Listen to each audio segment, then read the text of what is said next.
দাবি পূরণে ৪৮ ঘন্টার আলটিমেটাম দিয়েছে ছাত্র জনতা। রবিবার জাতীয় প্রেস ক্লাব থেকে আবারও গণমিছিলের ঘোষণা বিক্ষিপ্ত জনতার।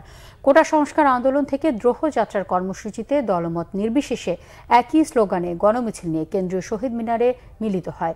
জহিরুল ইসলাম জনের তোলা ছবিতে ফরুক বাবুর রিপোর্ট। কোটা সংস্কার আন্দোলন ঘিরে চলমান কর্মসূচির অংশ হিসেবে বিকেল ৩টার দিকে জাতীয় প্রেস ক্লাবের সামনে দলমত নির্বিশেষে জড়ো হতে থাকে মানুষ। বাম ডান প্রগতিশীল ছাত্র শিক্ষক সবাই মিলিত হন। দলবদ্ধভাবে স্লোগানে মুখরিত হয় পুরো এলাকা।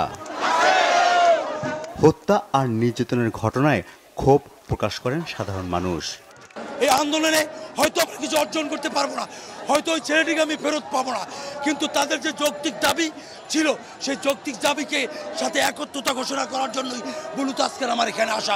আমার ভাইয়েরা বোনেরা মারা গিয়েছে, তাদের যে দাবি ছিল সেই দাবির জন্য এসেছি। এই আন্দোলনে অনেক ভাইয়েরা মারা গেছে, তাদের রক্তের আমি জবাব দিতে এসেছি। এই আন্দোলনে অংশগ্রহণ করেছি, আর যাতে কোনো রক্ত না ঝরুক সেজন্য এসেছি। প্রহসনের শেষ দেখতে মানুষ আজকে রাজপথে নেমে এসেছে। এটা তো আসলে মানুষের মিলন মেলায় পরিণত হয়েছে এবং এই আন্দোলনটা আমাদের সকলকে একভূত করেছে, একেবারেই সকল ধর্মের, সকল পেশার, সকল শ্রেণীর, এখানে কোনো বৈষম্যই নেই।